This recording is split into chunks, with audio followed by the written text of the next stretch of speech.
Hey all, so sixth war of the season here. I'm using Carl yet again, but it also worked out for me to bring my rank 3 Diablo for the first time this season. As I mentioned in my Essential War Attackers video, Diablo has been very, very good with this tactic.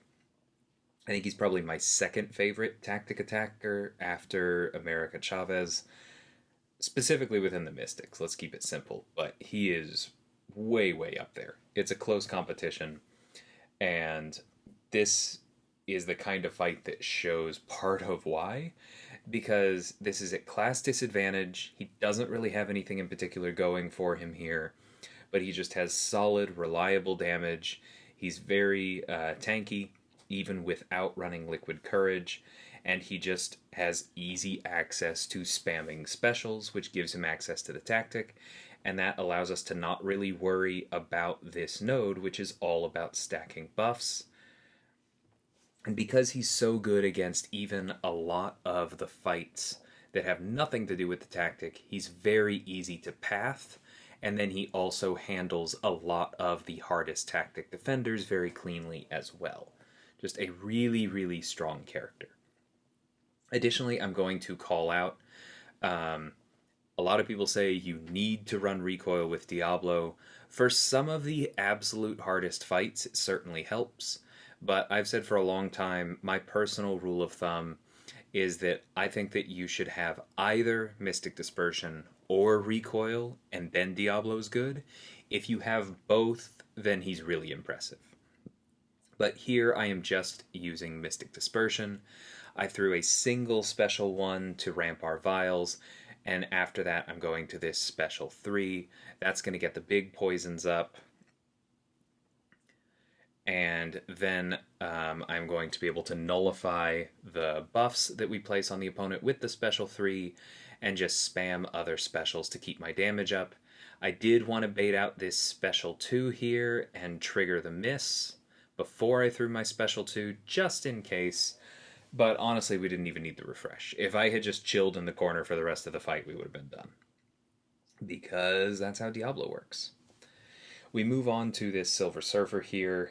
It's power efficiency, which means he's going to be throwing a lot of special 1s, potentially a special 2. So we need to watch out for the unblockable. But at the same time, we're immune to both of the hazard shift debuffs, and every time he throws a special or a heavy to convert the power cosmic, we're going to get 270 morph charges. It just instantly ramps us, gives us a lot of pauses on top of what hazard shift does, and we're just going to have no problem very quickly ramping.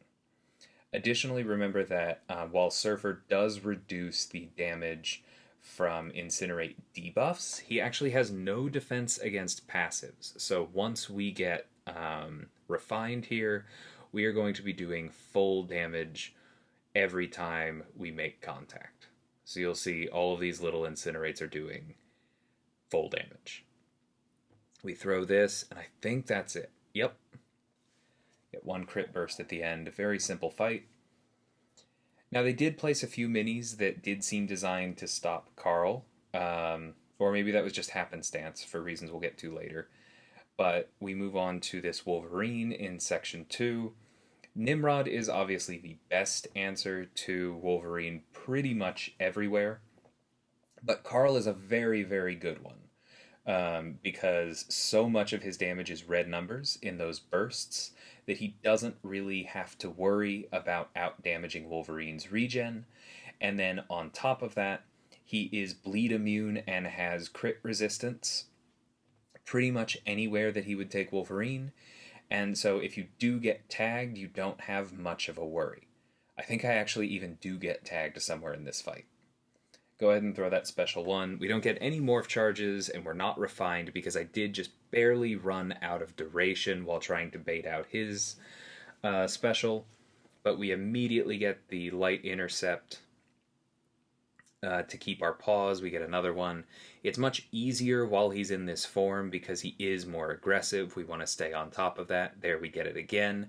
And of course, the Fury is just juicing our burst damage really, really high. We go ahead and refine there. But the refining did catch me off guard. I finished a combo a bit too close to him, and so he was able to tag me. But like I said, bleed resistance really comes in clutch. And then basically we just need a couple crits, because the crit bursts are really what drives our damage here, especially once we have a few vulnerabilities up. And then stacking that with the big fury, he hits really, really hard. So we move on to this Longshot. I took him on the node before this, just the regular Mighty Charge before. Technically this node is supposed to be harder, but since the only difference in it is that it adds crumbling armor, so that sometimes you get armor broken, it's probably actually easier for Carl, because if the fight stalls out at all, we'll auto pause and ramp. But for the most part, we're going to treat this similar to the other fight. We're going to bait heavies and light interrupt before the heavies are done to get our pauses. See, there's another one. We're going to backdraft light to get additional pauses that way when we have to. And the big thing, we are going to push to the special 2 over and over again, because even in Pure of Heart, we don't have to worry about that.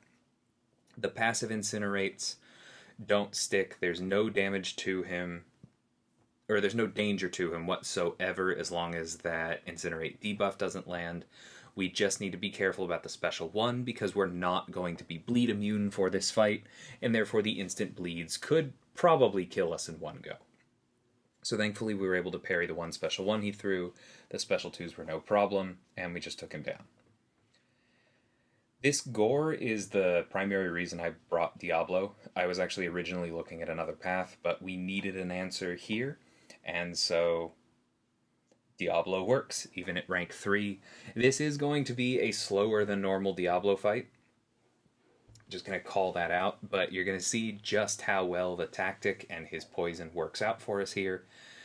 The other thing I'm going to call out is that when you're using Diablo for the tactic, you usually don't want to use any of his pre-fights, because your opponents are immune to Nullify, and so the Nullify pre-fight isn't going to do anything for you.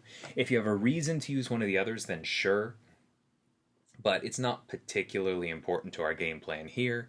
We just are headed to the special 3. And of course, because that's going to Fate Seal, we're going to get a ton of power back, because Fate Seals do trigger Mystic Dispersion the same as nullifying a buff. It is on the back end to nullify, even though different immunities can prevent it. And so we are going to immediately throw our special 2 afterwards to refresh our poisons. Or at least I thought we were. Yeah, there it is. I was waiting to make sure he was close. We get the refresh, but we don't get any neutralizes. So that's a little bit unfortunate, because it means that he does get several buffs through, including a few regens, goes unblockable, and takes just enough time that I lose my big poisons without being able to refresh them. And now I don't really have enough poisons to counteract the regens on him, even with max despair. So he is regenning quite a bit. And at this point, again, because he's unblockable, I'm having to stay a little bit more aggressive, but I'm not super worried, because I know I still have access to that much power whenever he starts to stack up a bunch of buffs. I can just wait for a couple of them to expire, throw a special 1, nullify all the others with the Fate Seal, and get a ton of power off Mystic Dispersion. And that also lets me control the regens. The big thing is to just keep hitting him and trust that eventually I'm going to land enough special 1s and special 2s with enough neutralized triggers to get him down. And there we go. Slower fight than a higher ranked Diablo would be, or I don't know, maybe if I had used power backs. I don't think power backs would have done anything. Even on his special 2, Diablo's damage is mostly red. But very, very safe. Moving on to this Knull. This is, of course, a perfect Carl fight. We have the Hazard Shift to help us pause. And we have Knull's special 2 to fully ramp us as long as we get there. So as soon as we take him across a bar, We are going to switch to 4-hit combos and immediately blocking so that he doesn't throw his special 1. We don't really want to deal with encroaching corruption. We're immediately going to refine so that now we have these huge incinerates from those energy vulnerabilities. We're going to throw our special 2 here. It crits right at the end, but none other than that. We push him to the special 2 again, but he doesn't even need to throw it. A combo finishes it out. And then we move on to, I think, the shortest boss fight I have ever had in my time playing this game.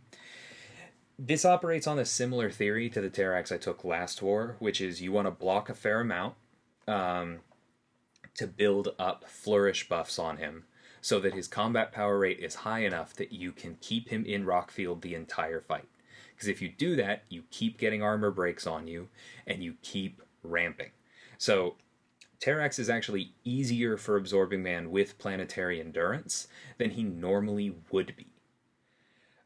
Which is kind of a funny thing to think about, because this is supposed to make things harder for a character without buff control.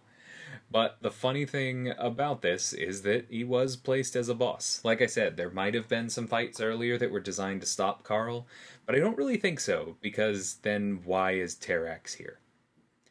Yeah, that was just nuts. Like, it is a textbook target fight. It is exactly what Carl wants to take. It's like the one character he's supposed to be better at than anyone else, on a node that encourages it, with a global that supercharges him and allows him to take advantage of all the parts of the fight that are fueling him even more so. But it's still kind of shocking that a rank 4 can cut through a boss in Tier 1 war that quickly. Yeah, enough said there. We did end up winning this war. We had 2 deaths in BG3. I think we just are going to change an assignment next time. It was a lesson learned for us. But the good news is that those were the only 2 deaths in the entire alliance. Nobody else died in any of the other battle groups. Those were our only 2 deaths, and so we won pretty darn cleanly. Dying twice is still pretty good most of these days, even with how tight deaths have been this season at the top. And so very, very happy, proud of the Alliance overall. It was a great war, and until the next one, thanks so much for watching, and take care.